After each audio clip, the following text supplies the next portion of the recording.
Olá, eu sou o Nuno Viegas. Este é o 9º episódio de Desassossego, uma série fumaça sobre saúde e doença mental. Se ainda não ouviste os anteriores, volta atrás, pega no episódio 1. Tudo o que fazemos, e isto também, está escrito para ouvires com auriculares ou auscultadores. Mas também podes ler a transcrição completa e consultar um glossário em fumaca.pt. Vamos ao episódio? Fica com Margarida David Cardoso. Enquanto entrevistávamos dezenas de profissionais de saúde e doentes, surgiu em várias conversas uma mesma ideia. Rosária Vansan tem história clínica de depressão e perturbações de ansiedade.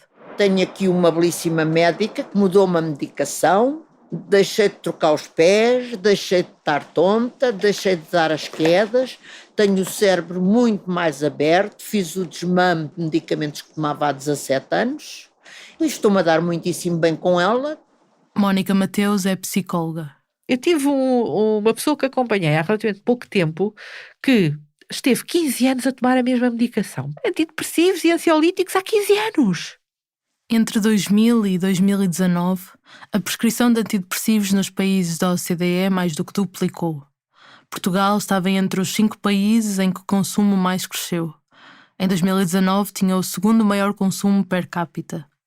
Já nos ansiolíticos usados no tratamento da ansiedade, era em 2020 o mais consumidor entre os 38 países da OCDE. Em Portugal consumia-se mais do dobro do que os restantes países, à exceção de Espanha e de França. Mas este cenário e a percepção de que a prescrição psiquiátrica segue um caminho tortuoso não tem explicações nem óbvias nem simples. Por que é que ainda se medica tanto em Portugal? O mais fácil seria eu dizer-lhe assim, olha, Portugal tem muitos ansiolíticos e muitos antidepressivos porque as pessoas se automedicam e os médicos prescrevem demais. E isto era a resposta fácil. A esta altura talvez já lhe apanhes a voz, mas de qualquer forma este é o psiquiatra Pedro Morgado do Hospital de Braga. A primeira causa tem a ver com o facto de, em Portugal, todos os estudos apontam para uma maior prevalência de doenças relacionadas com a resposta ao stress do que noutros países da Europa. E aqui haverá vários fatores que explicam isso, fatores históricos, fatores relacionados com o facto das mulheres culturalmente terem papéis diferentes em Portugal e no sul da Europa comparativamente com o norte da Europa, o facto de nós termos também menores níveis de escolaridade e maiores níveis de pobreza do que a média dos países europeus. A subida no consumo de psicofármacos é também para Pedro Morgado sinónimo de que mais pessoas estão a ser tratadas, de que mais pessoas têm acesso aos cuidados. No entanto, a falta de respostas no SNS pode ser uma outra explicação para estes números. E se nós tivermos mais psiquiatras e mais psicólogos, nós vamos ter seguramente menos medicação.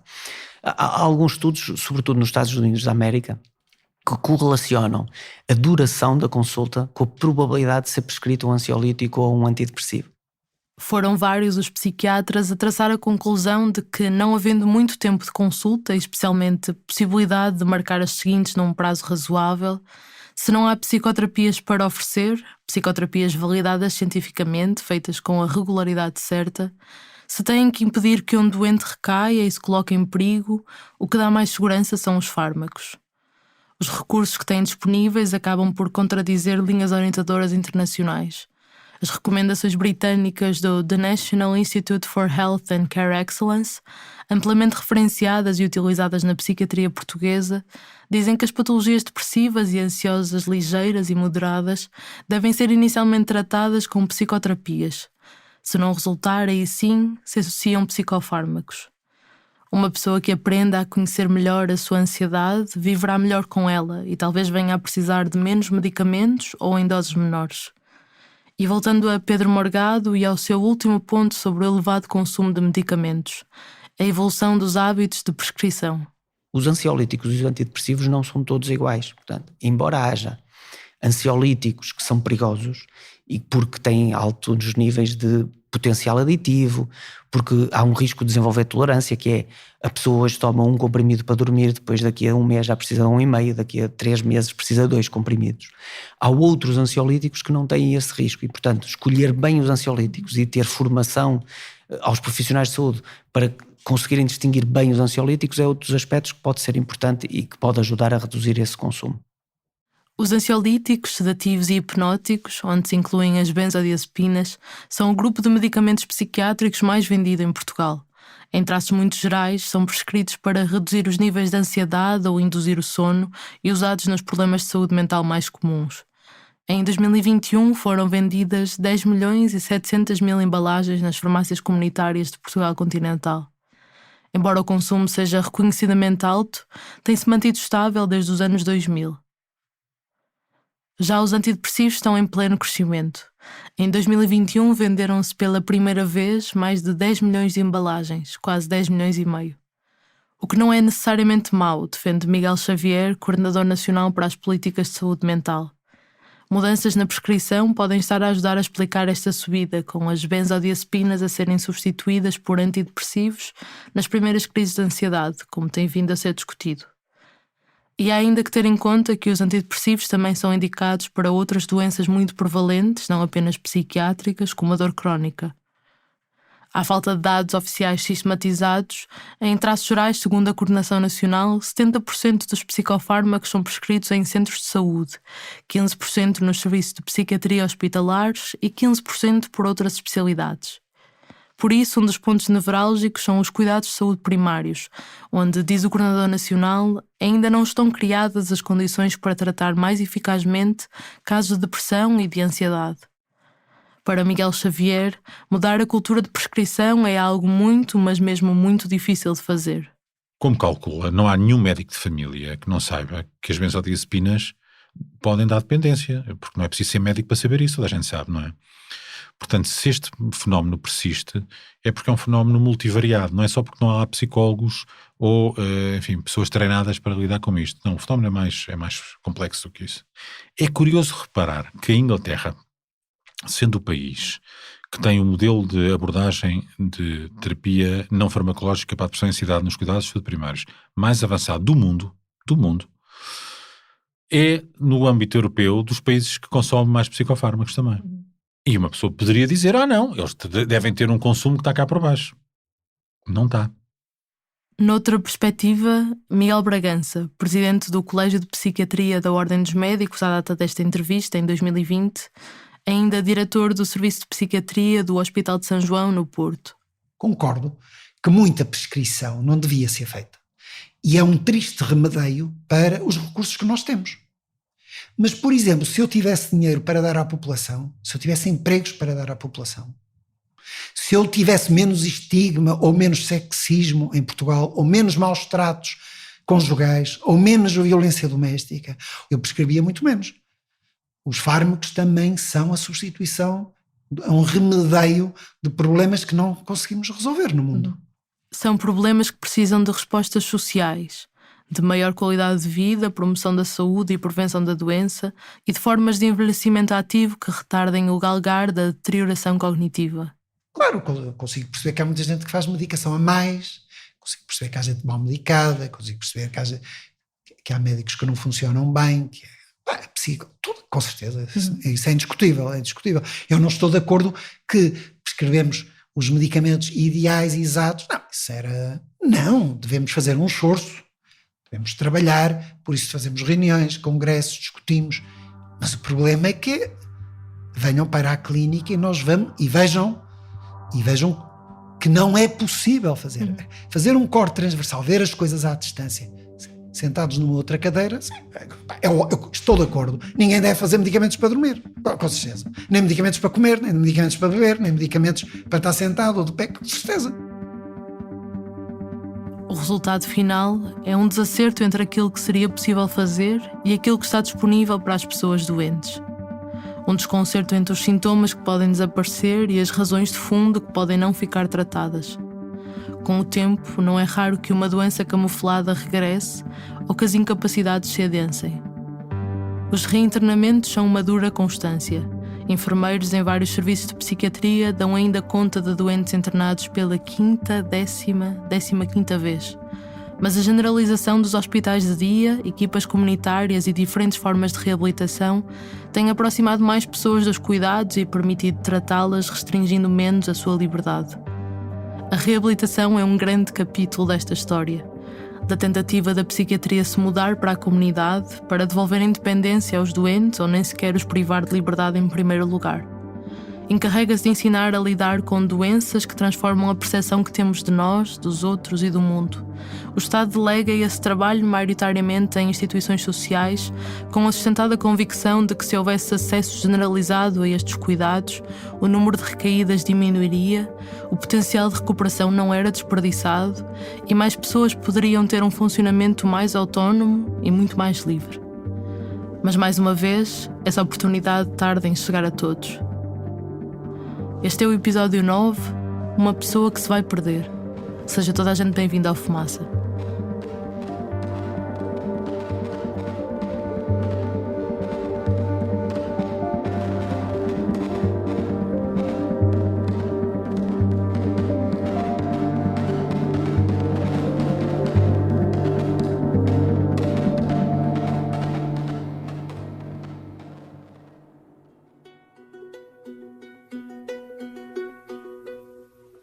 Há fórmulas tradicionais de fazer rádio e depois há a Rádio Aurora, a outra voz.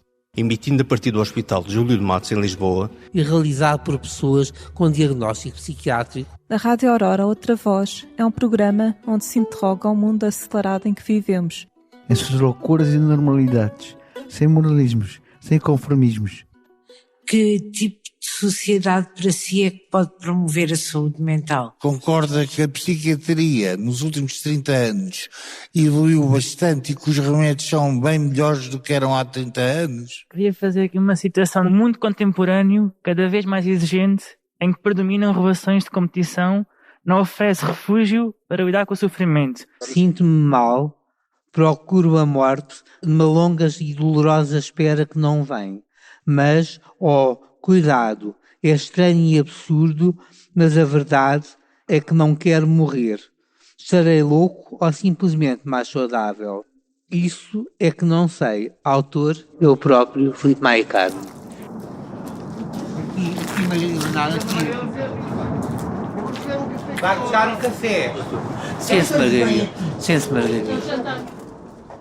Eu sou o Filipe Maia Carmo, tenho 52 anos, vou fazer 53, e sou da Rádio Aurora, também sou ator do grupo amador de teatro, o grupo Teatro Terapêutico, que existe há 53 anos, de 1968, fundado pelo genial João Silva, e com os nossos encenadores André Carvalho, António Vicente, e a terapeuta Isabel Cristina Calheiros e a terapeuta Liliane Viegas.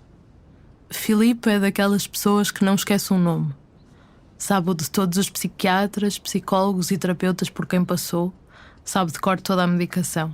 Eu tomo a Trazodona, que é o Ticicum para dormir, e tomo também o genérico do Ziprexa, que é o Molazapina, são as Olazapina. Tomo também a Paliperidona, que é o genérico do Invega, 9 mg e uns 20 mil. Tomo antipsicóticos e antidepressivos. Há quase 20 anos que Filipe frequenta o Hospital Júlio de Matos. Frequentar é, aliás, um verbo dele. Além das consultas, passa grande parte da semana entre os jardins e os edifícios cor-de-rosa do Hospital Psiquiátrico em Lisboa. Vem um dia às aulas de informática, 2 à rádio, 3 ao grupo de teatro. E se não fosse rádio-teatro eu não tinha nada. E rádio-teatro é o que me preenche. Estou com os amigos, também é um lugar de convívio e a expressão pela arte. Sou esquizofrénico, tenho esquizofrenia e a rádio é um meio complementar para combater o estigma. Entrevistamos várias pessoas, desde artistas a músicos, desenhadores, pintores, escritores, tanta gente, filósofos, psiquiatras. Grava-se numa antiga cozinha transformada em auditório onde se improvisa um estúdio. Se em vez de ouvires em diferido na Antena 1 quiseres ir assistir ao vivo, é provável que apanhes Filipe de mão no ar à espera do microfone para fazer uma pergunta e que Rosária te venha receber à porta. Eu sou um espalha-brasas lá do grupo. Sou a mãe deles e a avó deles. Eu sou Rosária Vansan, dei a entrada pela primeira vez aqui no Hospital Júlio de Matos por mim mesma, tinha 15 anos, casei muito cedo, com 17 anos, dos 18 para os 19 fui mãe, dos 19 para os 20 fui mãe, e entretanto, quer dizer, apanhei 2 esgotamentos, estive muito mal, cheguei-me a esquecer de onde é que morava, esqueci-me a esquecer de um filho na rua e chegar a casa e lembrar-me e depois ir à procura dele. Rosária conta como lhe chegaram a cair as pestanas de tanto chorar, de todos os problemas que tinha. No Rádio Aurora, eu sinto-me extrovertida, porque sempre fui, digo os meus disparates, ponho os meus colegas a rir, porque eu já tenho 76 anos, às vezes eles pensam que eu estou a ralhar com eles, mas já sabem que eu estou a brincar, e então há o caso que vou para casa e a tristeza acompanha-me, derivada a muitos problemas da vida, e aqui assim sinto-me feliz, e como eu costumo dizer, são 2 casas que eu tenho aqui. A outra casa de Rosária é o Grupo Psicoterapêutico Aberto, um espaço de partilha e ajuda mútua criado em 2000, sem limite de participantes ou grande burocracia para garantir lugar. O psiquiatra António Bento criou-o para abrir as portas do hospital a toda a gente, só interrompendo por causa da pandemia. Com a reforma, sucedeu-lhe o psicólogo Elias Barreto. A gente defende-se uns com os outros e cá estamos e entendemos-nos muito bem do que lá fora fala-se, conversa-se e depois nas costas leva-se as facadas. Inclusive dizerem de eu vir para o Júlio de Matos, que vinha para os malucos que até tinham medo de cá entrar. Os malucos cá não fazem mal nenhum, as pessoas lá fora é que nos fazem mal a nós. Meus vizinhos e pessoas mesmo da rua. Até agora vai para o Júlio de Matos, para o hospital. Eu nem lá entro. Vai dizer que a mim também, muitas vezes diziam que víamos para o hospital de maluquinhos e éramos estigmatizados, mais antigamente até do que agora. E curiosamente, eu acho que aqui no hospital, desculpem dizer-vos isto, mas há mais talentos aqui, acho que há mais talentos aqui concentrados do que lá fora. Tenho a 4ª classe e eles não, eles são pessoas muito mais evoluídas, sabem coisas, muito antigas e sabem, e línguas e coisas assim do género. Filipe, por exemplo, estudou literatura na faculdade. Não chegou a acabar o curso. Traduzi pouco como de inglês e francês, fui ajudante de livraria em Portugal durante 9 meses, foi o meu emprego maior, fui tradutor nas horas vagas, fui também figurante em colaborar em produções e fui tradutor e intérprete no Centro Institucional de Administração em Línguas. Em 2004, publicou o primeiro livro de poesia, Agarrar o Vento, e continua a escrever. Eu tive vários diagnósticos diferentes ao longo da vida, embora eu acho que o que se manteve mais estável, apesar de tudo, foi da esquizofrenia. Eu tenho alucinações visuais e auditivas, mais auditivas, são mais frequentes, mas também visuais. Isso é algo que faz com que às vezes nós tenhamos surtos psicóticos e que façamos coisas que são às vezes um pouco disparatadas ou fora do comum, porque não estamos em nós.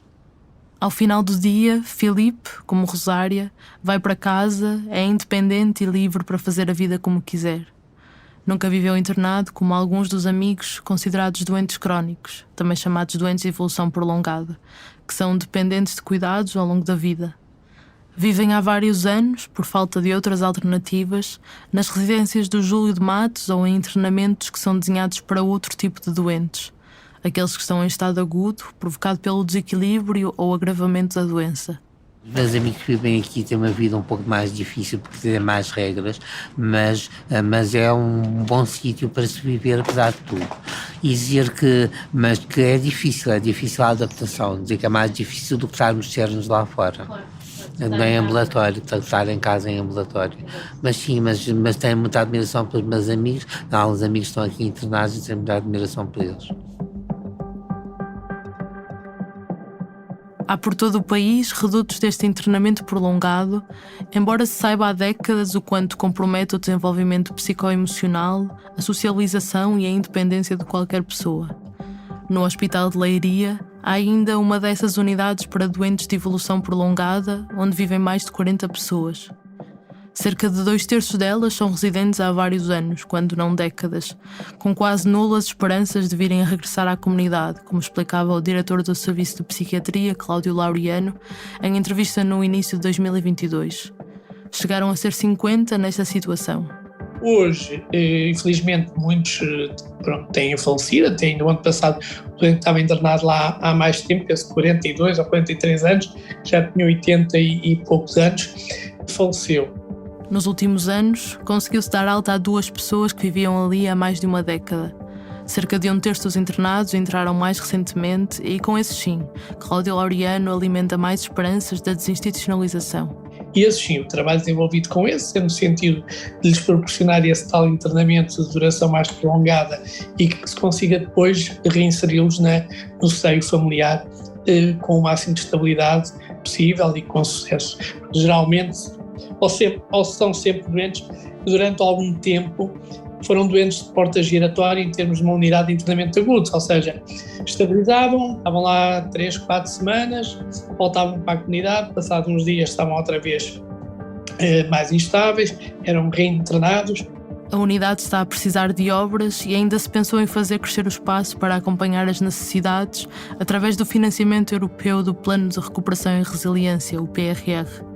Mas, diz Cláudio Laureano, entendeu-se que este tipo de instituições de internamento prolongado já não têm cabimento nas ideias do Plano Nacional de Saúde Mental. E que nós compreendemos. A questão é que depois não existem na comunidade estruturas que deem apoio ou o apoio que os doentes efetivamente necessitam. Existe alguma estrutura vocacionada para reabilitação neste momento? Em Leiria, aqui não. Fora destas estruturas hospitalares em vias de desaparecimento, os cuidados assentam largamente na informalidade, na sobrecarga das famílias e, dentro delas, principalmente das mulheres. Embora haja um crescimento do número de lugares nos serviços formais em que o Estado delega essas funções, a oferta está longe de se aproximar das necessidades. É o que acontece na globalidade das respostas sociais para pessoas com algum grau de deficiência ou de incapacidade. Unidades não especializadas, mas onde vários profissionais de saúde dizem ser frequente encontrar pessoas com doença mental. Em 2020, no continente, só 4,2% de toda a população com deficiência ou incapacidade tinha acesso a estas respostas. Já nas estruturas de apoio a pessoas séniores, que acabam também por atender à doença mental, esta cobertura tem-se mantido à volta dos 12,5%. Estes dados são da Carta Social de 2020 do Ministério do Trabalho, Solidariedade e Segurança Social. Só uma pequena fatia de pessoas com doença mental, embora cada vez maior, consegue aceder a estruturas especializadas para elas. Respostas de reabilitação psicossocial e de autonomia. Respostas em que, dependendo da fase e do tipo de doença, se tenta voltar ao que era antes ou aprender a lidar com incapacidades e conter a deterioração, ou, no mínimo das hipóteses, aliviar a sobrecarga das famílias.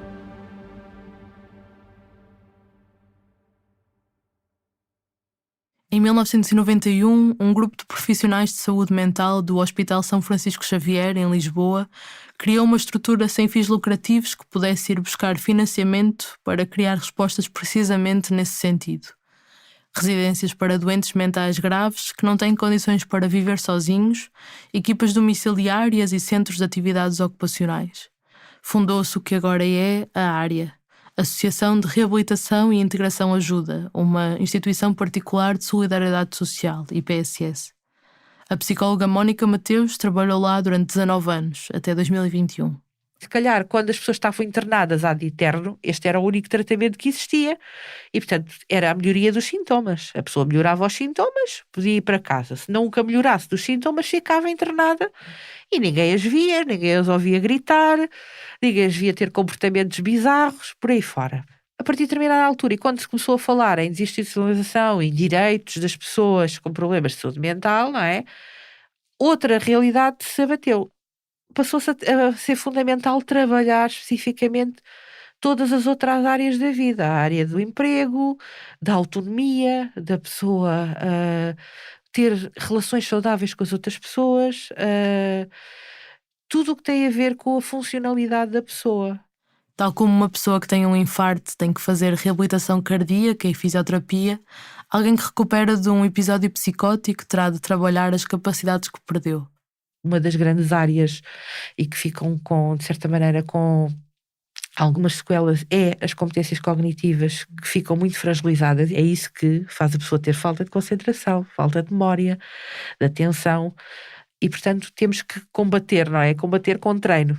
Treino significa trabalho de competências sociais, estimulação das capacidades cognitivas e motoras, organização do dia-a-dia, gestão de dinheiro e formação escolar e profissional.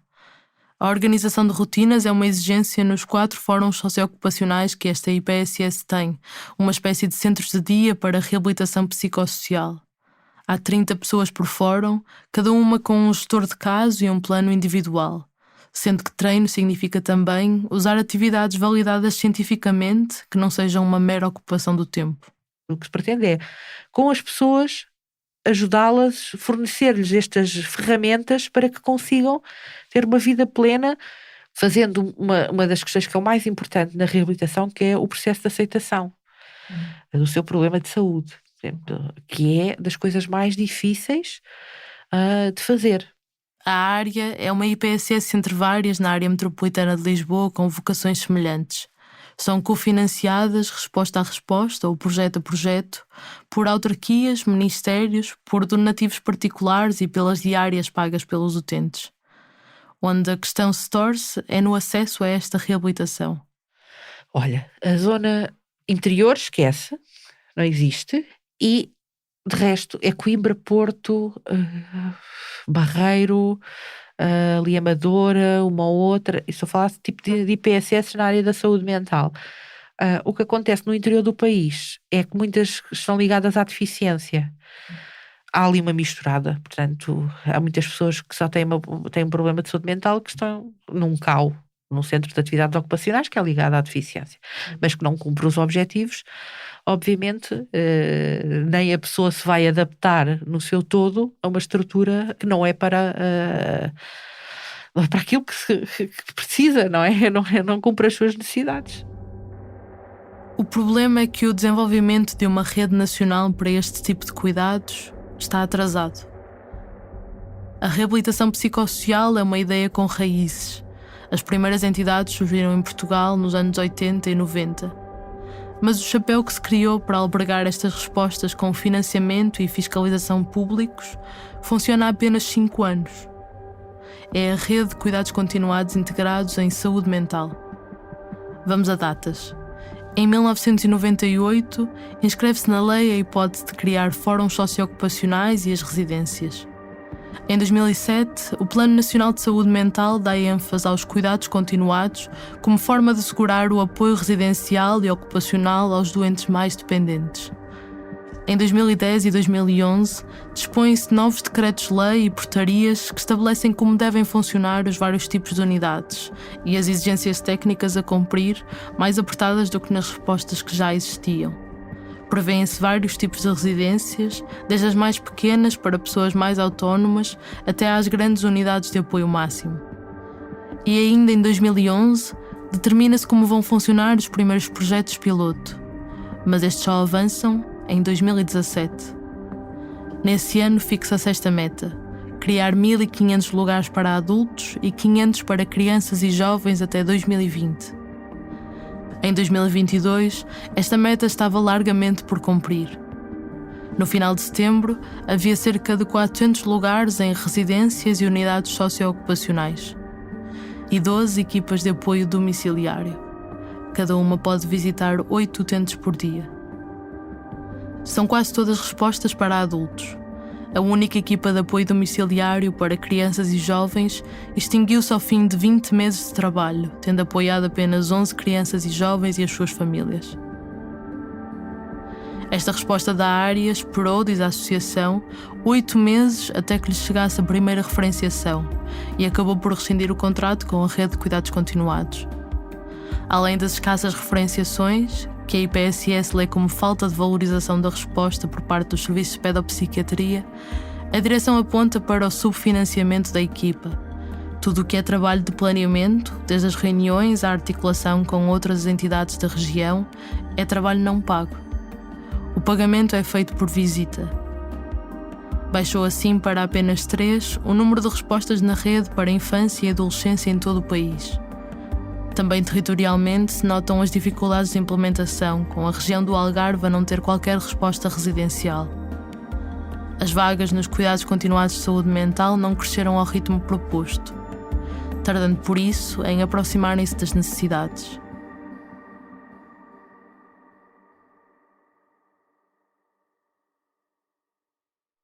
Totalizamos 21 vagas, que são não chegam nem para metade das encomendas. Poderíamos ter 3 ou 4 vezes mais, sim. Cristina Santos é assistente social há 15 anos e diretora técnica das residências da AFUA, sigla para Associação de Familiares, Utentes e Amigos do Hospital de Magalhães Lemos. É uma IPSS com gestão independente do hospital, mas próxima o suficiente para ser o local mais óbvio de encaminhamento das pessoas em condições de ter alta que não têm condições para viver cá fora. Estas residências ainda não integram a rede de cuidados continuados, mas desempenham a mesma função. Cristina acompanha vários casos em que famílias sobrecarregadas pedem um apoio residencial, mas em que por falta de vagas essa necessidade acaba por ser colmatada com as respostas ocupacionais de dia. Começa-se um processo de reabilitação, a pessoa até passa a tomar a medicação regularmente, tem menos episódios graves e a necessidade de habitação alternativa, que antes era urgente, dissolve-se. Noutros casos, não vê outra hipótese. Vamos lá ver, nas residências, os utentes ficam muitos anos, pois ficam. Então os utentes vão para onde? Se vieram para ali porque não tinham casa, também não tiveram condições interessantes de comprar uma, como é compreensível. Se não tinham família, também não a passaram a ter a nossa. Dinheiro para alugar uma casa ainda que tenham competências? Não têm. Ninguém consegue alugar um T1 por 500 euros quando recebe 275,30. 275,30 euros é o valor máximo mensal da componente base da Prestação Social para a Inclusão, a PSI, destinada a compensar os custos acrescidos que uma pessoa com incapacidades tem. Cristina Santos diz isto porque estão definidos limites ao tempo de internamento. Na rede de cuidados continuados fala-se em 1 ano. Mas isso não bate muitas vezes certo com as necessidades. Nós não podemos por isso simplesmente dizer às pessoas, olha, acabou o tempo. Vai embora, sem alternativa. E assim, nós não encontramos as alternativas. Eu acho que não é culpa nossa. Eu acho que é mesmo porque as alternativas não estão assim tão disponíveis como nós gostaríamos. O risco de resvalar para internamentos que se prolongam durante anos ou até ao fim da vida continua a ser real, por falta de alternativas de apoio em casa, vagas numa rede de lares e residências séniores quando aplicável, arrendamento acessível, disponibilidade de emprego apoiado ou de formação profissional adequada. O grupo de trabalho designado para acompanhar as experiências piloto de saúde mental nos cuidados continuados, criadas em 2017 e prorrogadas até 2020, constatou esse perigo em particular nas residências de apoio máximo. Viu esta tipologia receber muitos idosos com poucas expectativas de recuperação. E a manter-se assim, esta resposta que é pensada para responder ao desafio da desinstitucionalização não teria capacidade de responder a todos os utentes residentes nos serviços do SNS. Pelo contrário, as equipas de apoio domiciliário, pela sua flexibilidade, são identificadas como uma melhor resposta reabilitativa e a de maior satisfação dos utentes, especialmente úteis onde há menos recursos na área da saúde mental. O mecanismo do Estado sabe, há mais de 10 anos, que o investimento em medicamentos, em baixas médicas, em prestações sociais que estas pessoas precisam de ter uma forma de subsistir, poderia ser muito menor se houvessem serviços que se calhar com um custo muito menor, mas que atuassem quer na prevenção de problemas de saúde mental ou já na intervenção terciária, que é onde nós atuamos, não é? Na reabilitação. Porque a reabilitação e as pessoas estarem ativas e as pessoas terem um trabalho é uma realidade, é possível. É preciso haver, obviamente, estruturas concertadas que atuem e que trabalhem, possam fazer o seu trabalho. A promessa do Plano de Recuperação e Resiliência é o aumento progressivo das vagas em cuidados continuados de saúde mental, atingir até 1.000 ou 1.500 novos lugares, no documento constam os 2 valores, em 50 residências e unidades socioocupacionais, e alargar até 100 os lugares em 10 equipas de apoio domiciliário. Aqui o dinheiro pode ser gasto na compra de carros elétricos e outros recursos materiais necessários, mas o PRR não paga salários. Essa fatia terá de ser sustentada pelos orçamentos do Estado. O grupo de acompanhamento das experiências piloto dos cuidados continuados em saúde mental vincava ainda, em 2020, que o trabalho reabilitativo não se esgota na construção destas unidades. Elas dão oportunidades, mas uma reabilitação eficaz depende também de uma maior flexibilidade das leis nas áreas do emprego, formação profissional e habitação. O acesso ao trabalho, por exemplo, desencadeia uma série de desigualdades. Susana Sousa Almeida, a psiquiatra do IPO do Porto, que ouviste noutros episódios. Os doentes estão ou de baixa, não é? Ou estão a trabalhar em Portugal, 880. E quando estão de baixa demasiado tempo, às vezes há uma espécie de previsão de possibilidade de entrar num processo de invalidez, em que quando estão inválidas não podem ter um trabalho remunerado, porque senão perdem a invalidez. Então porquê é que eu não posso trabalhar a tempo parcial e receber parcialmente um subsídio de doença que complete o meu ordenado? Porquê é que a Segurança Social me paga ao 0 ou 100? Isto é um absurdo. Se eu conseguir dar aulas a 3 turmas, porquê é que eu não posso ganhar 30% pelo Ministério da Educação e 70% pela Segurança Social? Se afinal sai tudo do Estado e se afinal, se eu tiver 3 turmas, cá para o ano já consigo ter 6. E se cá daqui a 2 anos já tenho 9. Senão vou-me reformar precocemente e é mais uma pessoa que se vai perder.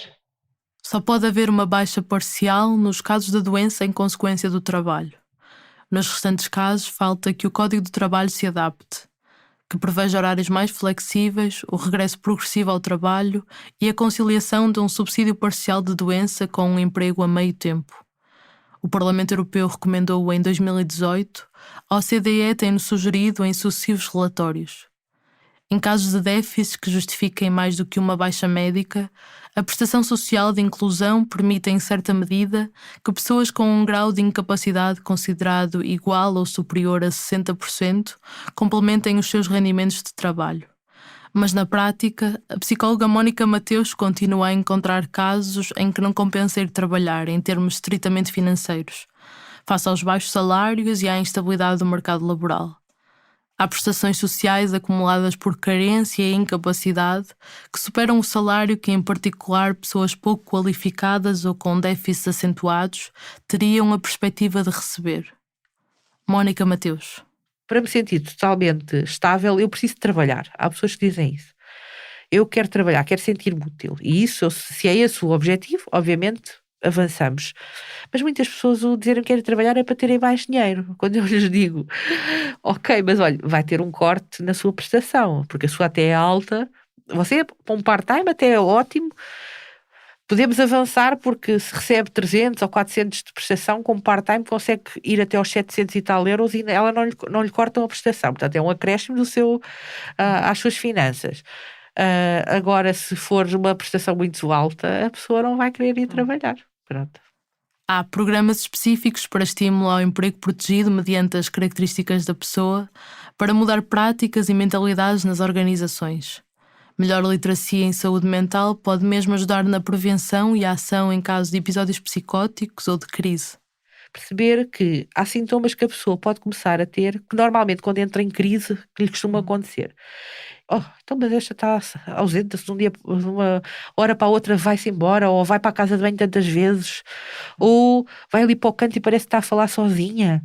Portanto, o estarem sensibilizados para isto acontecer permite atuar-se muito mais cedo, evitar se calhar um internamento psiquiátrico, evitar-se uma baixa médica, porque a pessoa pode precisar só de um reajuste terapêutico. Mas se o mercado ainda está preparado, e se está preparado para as pessoas com problemática de saúde mental, a minha resposta ainda é não. Não para pessoas que chegam de novo à empresa e não para as pessoas que estão na empresa e que têm problemas de saúde mental.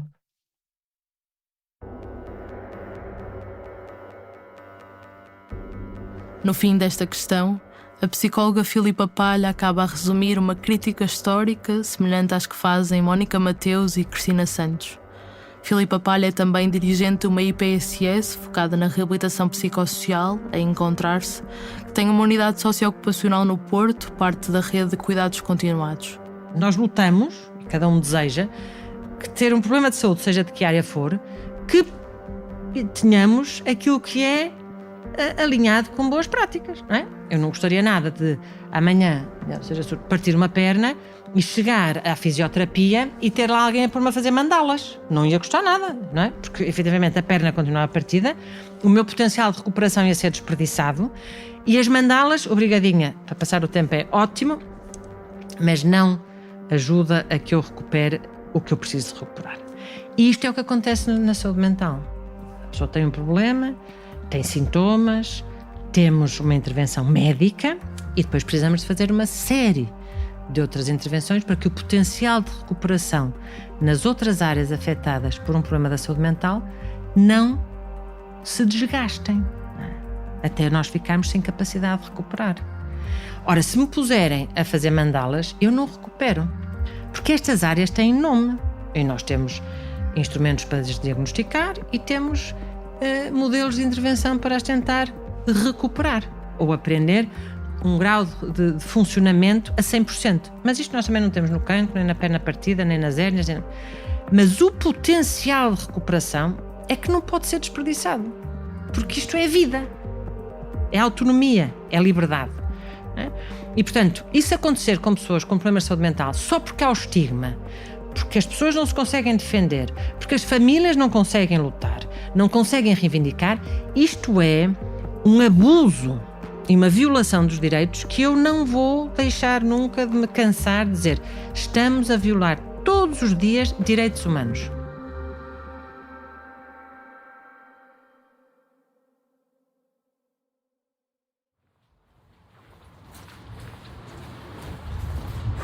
Pode ir.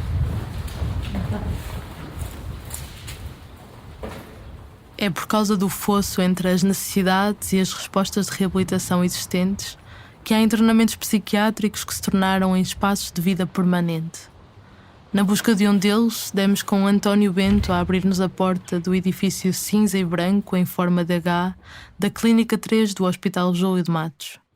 Foi um dos meses mais terríveis da minha vida, 22 de janeiro de 2019 a 22 de fevereiro de 2019. Há 30 anos que António Bento fazia rondas na rua para prestar cuidados a pessoas em situação de sem-abrigo. Tinha chegado à psiquiatria e ao Hospital Júlio de Matos a achar que tinha feito uma descoberta extraordinária. Havia pessoas com doenças mentais muito graves a viver na rua. Convenceu-se mais tarde que afinal isso já era sabido, só que tudo continuava na mesma.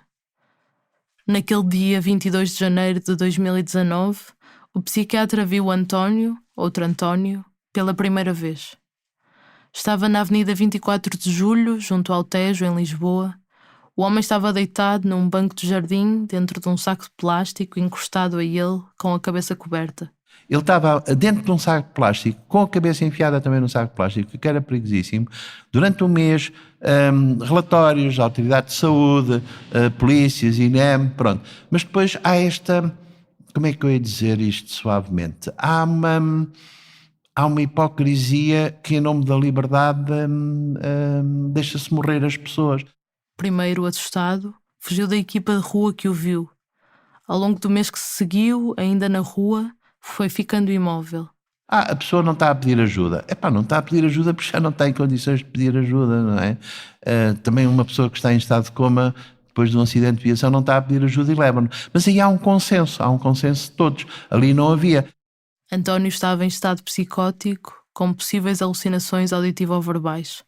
Achava que era perseguido. Que ele estava doente era claro para o psiquiatra António Bento desde o momento em que o viu, roupa agarrada ao corpo do tempo que passou sem atirar. Tinha no bolso pesetas, a moeda espanhola fora de circulação desde 2002. Sem identificação, passou-se um mês até se conseguir, com um mandado de condução, que fosse levado à urgência psiquiátrica. Não se pode ter mandados em branco. Mas caramba, é evidente que eu percebo também que, ao passo que nos traumatismos físicos está à vista de todos. As coisas mentais é mais complicado, porque mesmo que uma pessoa esteja a dizer que é o Hitler, como eu tive um caso que dizia que era o Hitler, ou isso assim, a pessoa até pode estar a brincar, não é? Tem que haver um psiquiatra que decida e que decida, bom, isto é uma pessoa que não está em condições de decidir por si. É o que a Lei de Saúde Mental de 1998 chama internamento compulsivo de urgência. A nova lei, que à data de edição deste episódio estava aprovada na Generalidade pelo Parlamento, não tendo ainda entrado em vigor, chama-lhe internamento involuntário.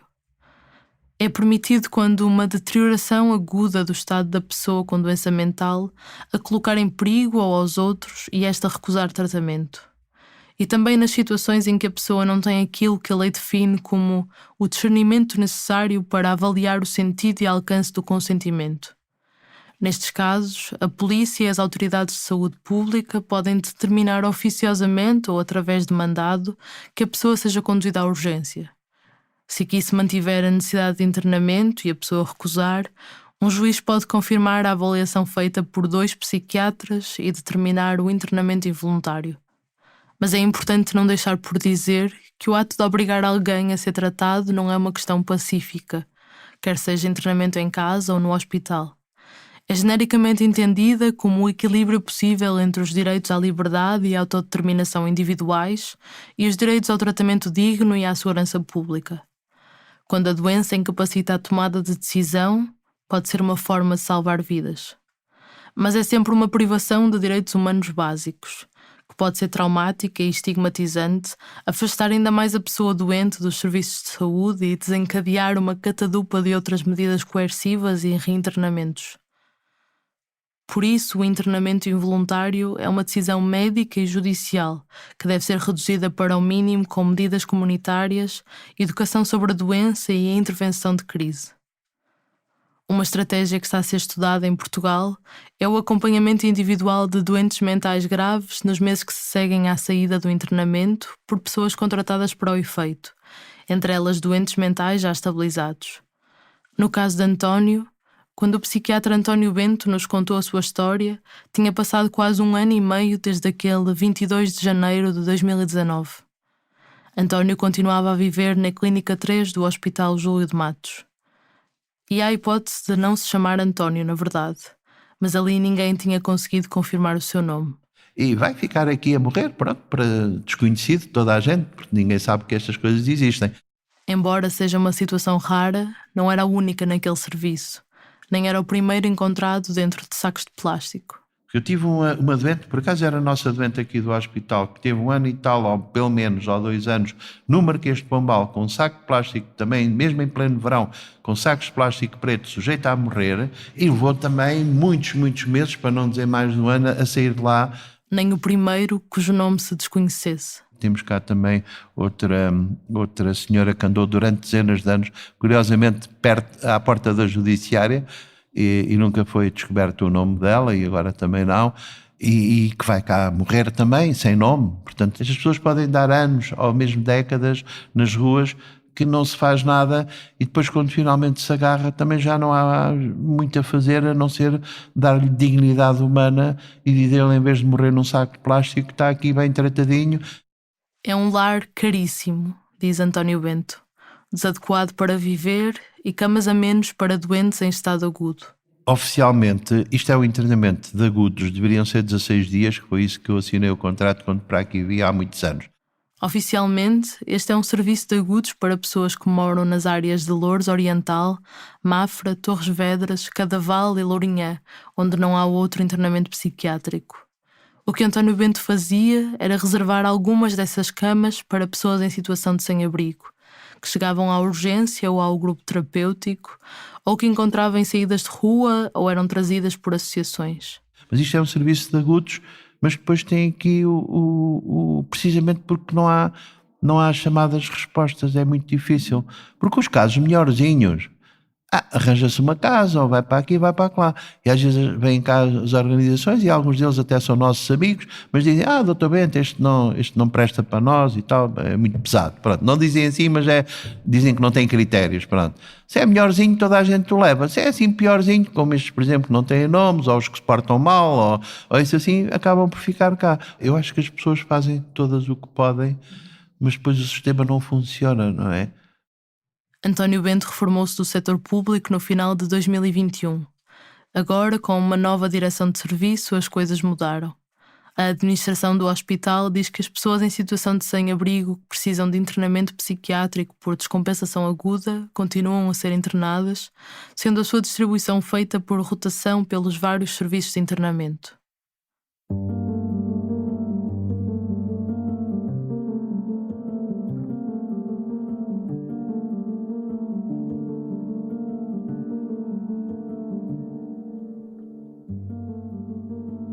Casos como o de António são excepcionais, mesmo para quem lida com os mais complicados internamentos psiquiátricos. Mas os internamentos por motivos sociais, que se prolongam para lá da alta clínica, estão longe da raridade. A psiquiatra Ana Silva Pinto coloca-nos a imagem de uma urgência de psiquiatria de um hospital público como a da Urgência Metropolitana de Psiquiatria do Porto, onde trabalha. Um espaço próximo da urgência geral do hospital, com uma sala de espera e pequenos gabinetes em corredor. As pessoas a chegar à medida que são triadas. Quadros depressivos graves, com tentativa de suicídio, pessoas com doença bipolar em descompensação maníaca ou depressiva, pessoas com doença psicótica que se agudizou. Muitas vezes, primeiros episódios psicóticos que ainda não se apanharam antecipadamente em consulta. E entre elas, pessoas séniores, confusas e sozinhas. E estes doentes começam a chegar-nos à urgência, isto é um problema que se tem vindo a agravar ao longo dos anos, sozinhos, sem nenhuma informação, sem nenhum familiar, totalmente agitados, e nós não compreendemos como é que aquela pessoa está a viver sozinha. São encaminhados para esta urgência doentes de toda a área metropolitana e Ana Silva Pinto vê chegar cada vez mais pessoas que, pela evolução da idade, são mingadas pela demência ou têm uma doença física com sintomas que as afastam do contacto com a realidade. Entram para a psiquiatria, nós pomos um bocadinho mais calmos e depois devolve-se esta pessoa aonde? Porque não é humano pegar nesta pessoa e mandá-la assim para casa, porque não está bem. Mas também não sei se está bem interná-la num hospital só porque está sozinha, está incapaz e por acaso descobrimos agora porque houve um vizinho que chamou o INEM, não é? Mas esta pessoa se calhar está sozinha em casa, incapaz, há 2 ou 3 anos e aquela casa provavelmente está impraticável e o risco enorme para a pessoa e para todos os vizinhos é muito grande, ou seja, nós somos uma sociedade depois que tem este tipo de problemas. E nós que estamos no piquinho mais especializado de ver alguém que chega a uma urgência, andamos a tentar resolver estas situações a meio da noite, sem apoio de absolutamente ninguém. Não temos um assistente social, não temos ninguém que nos ajude, não é? Quer dizer... Nas horas seguintes, há que decidir quem internar. Os internamentos em Portugal estão todos eles cheios de casos sociais para os quais nós às vezes não temos resposta. E isto é um enorme dispêndio económico para o país. É mau para as pessoas que estão lá internadas. De facto, estão em risco, têm pior apoio do que teriam num sítio especializado. Há pessoas que estão há 2 anos internadas em unidades de agudos. 3 anos. Debaixo deste enorme guarda-chuva dos chamados casos sociais, incluem-se também as pessoas com doença mental grave que aos 60, 70 anos, com perdas cognitivas, sem emprego ou com uma parca reforma, sem rede familiar, acabam por ficar sozinhas. E entram para um internamento pensado para estabilizar pessoas em fases agudas da doença em poucos dias, onde o trabalho é marcadamente farmacológico. Um internamento, esse internamento de agudos, é cada vez mais um lugar de exceção.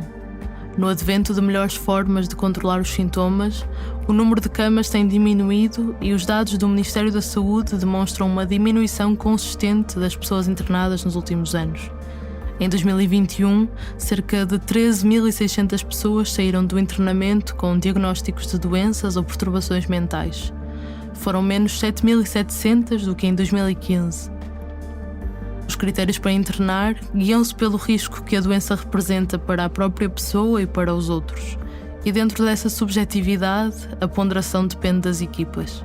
Sendo que há sempre alguma angústia nossa. Às vezes as decisões não são fáceis e a maneira de reduzir a nossa angústia é: fica internado, pronto, vai correr tudo bem. Não é? E isto não é bom. Nós temos que conseguir triar, nós não podemos internar todas as pessoas que nos entram pela porta, obviamente. E portanto tem que haver bons critérios de internamento e isto vai-se aprendendo. Há doentes e há famílias que dão mais segurança do que outros. E há doentes que de facto olham para o internamento como um sítio onde estão acolhidos, onde estão seguros e às vezes agravam um bocadinho as suas queixas do ponto de vista psicopatológico, não para nos enganar, mas porque obviamente se sentem muito mais reconfortados ali. E portanto isto acaba por ser depois difícil de gerir numa situação aguda na urgência em que nós temos que decidir rápido. Não é? E em que nós somos ali a pessoa que controla este acesso e o não internar é muito mais difícil de gerir, quer do ponto de vista de tempo, quer do ponto de vista de diálogo com o doente, diálogo com as famílias, do que o internar. O internar poupa-nos muito tempo, deixa-nos todos mais seguros e às vezes mais satisfeitos, não sendo o melhor que podemos fazer pela pessoa.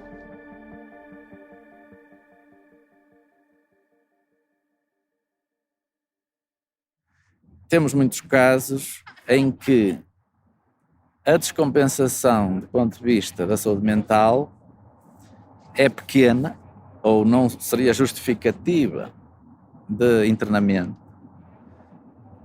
mas a descompensação, entre aspas, do ponto de vista social é a mais significativa e é o que leva sobretudo a pessoa a recorrer à urgência para pedir ajuda.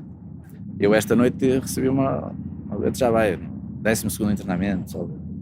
Temos pessoas que vêm múltiplas vezes internadas. Duarte Leal é enfermeiro no Hospital de Magalhães Lemos, no Porto, especialista em saúde mental e psiquiátrica e, como ressalva com orgulho, também é jurista. Na intervenção em saúde mental há esta ideia basilar da importância da normalidade, de ter uma rotina programada e ordenada. A funcionalidade é fundamental nos doentes nas pessoas que padecem de patologia de saúde mental, de poderem fazer as suas rotinas, levantar-se de manhã, tomar banho, portanto, fazer a sua higiene, comer, trabalhar aqueles que trabalham, as atividades ocupacionais para aqueles que têm atividades ocupacionais, portanto, ter o seu dia-a-dia. O internamento quebra isso tudo. Quando faltam as estruturas para a retoma dessa funcionalidade, torna-se fácil cair no internamento que a quebra. Duarte Leal termina com uma alegoria. O internamento, eu lembro-me de uma expressão que se usa na economia e noutras áreas, que é quando a única ferramenta que tens é um martelo, começas a ver pregos em toda a parte. O internamento, eu às vezes sinto assim. Nas situações justificadas e em que não haja outra solução, aí é a ferramenta certa para o trabalho certo. Neste caso, o martelo, entre aspas, metaforicamente, para o prego. Também metaforicamente. Mas depois, quando não se sabe o que fazer e se interna, ou está sem soluções, sem outras soluções, recorre-se ao internamento. E há situações em que se vê que o internamento é o tal martelo e que tudo o resto transformou em pregos. O uso desta imagem dos martelos e pregos para ilustrar a forma como, quando se tenta resolver um problema, tendemos a fixar-nos nas soluções que nos são familiares, pode ser rastreada até ao início dos anos 60, em escritos do filósofo estadunidense Abraham Kaplan.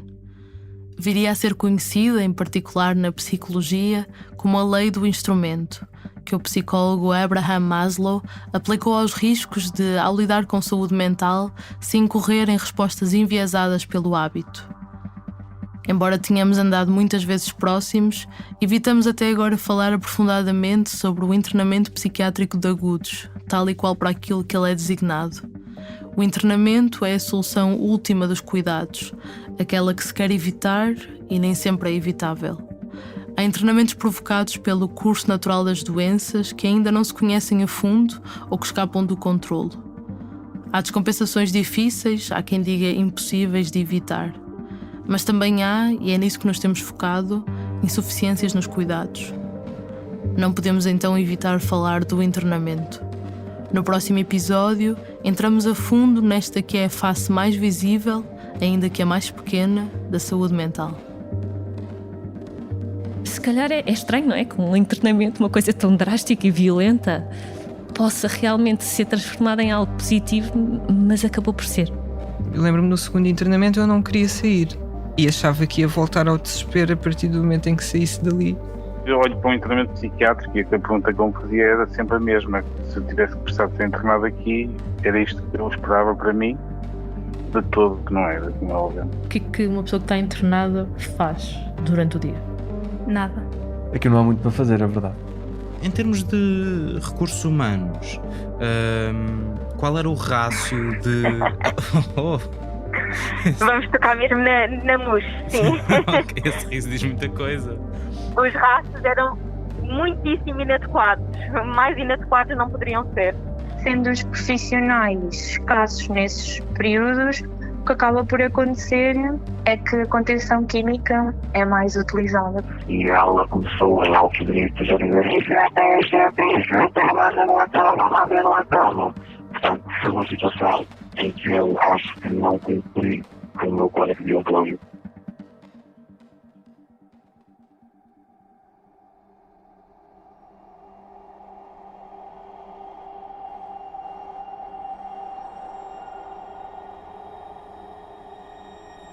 Não seria capaz de ter um desejo, uma esperança, uma coisa qualquer que representasse um movimento, não já da vontade do meu ser completo, mas até, se assim posso dizer, da vontade parcial e própria de cada elemento em que sou decomponível. Não seria capaz de pensar, de sentir, de querer. E ando, sigo, vagueio. Nada nos meus movimentos, reparo porque os outros não reparam, transfere para o observável o estado de estagnação em que vou. E este estado de falta de alma, que seria cómodo, porque certo, num deitado ou num recumbente, é singularmente incómodo, doloroso até, num homem que vai andando pela rua. É a sensação de uma ebriedade de inércia, de uma bebedeira sem alegria, nem nela, nem na origem. É uma doença que não tem sonho de convalescer.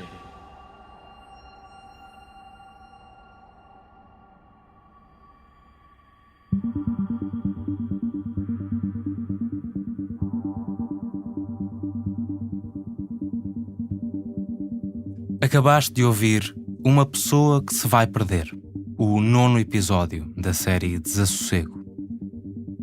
Se quiseres ouvir já o próximo episódio e todos os seguintes, basta fazeres uma contribuição mensal para o Fumaça.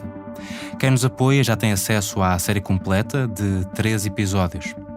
Vai a fumaca.pt/contribuir e ajuda-nos a ter a primeira redação profissional portuguesa totalmente financiada pelo público.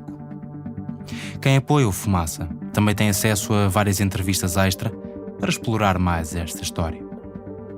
Este episódio foi escrito pela Margarida David Cardoso, que fez a reportagem e investigação da série.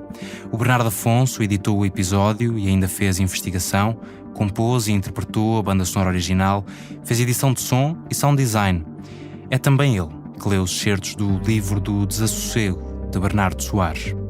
O Pedro Miguel Santos fez a revisão de texto e a reportagem, tal como eu, Nuno Viegas, que fiquei também com a verificação de factos.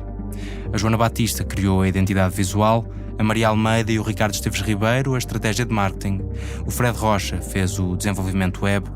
Todas estas pessoas participaram na construção coletiva da série. Podes encontrar em fumaca.pt a transcrição de todos os episódios, fontes, documentos e imagens relacionadas. Fazem ainda parte da equipa Fumaça Danilo Tomás e Luís Marquês. A produção desta série foi parcialmente financiada por bolsas de apoio ao jornalismo de investigação da Ares da Planície, Associação para a Promoção da Saúde Mental, do Sindicato dos Jornalistas, em parceria com a Roche, e da Fundação Rosa Luxemburgo. Podes ver os contratos em fumaca.pt/transparência. Até já!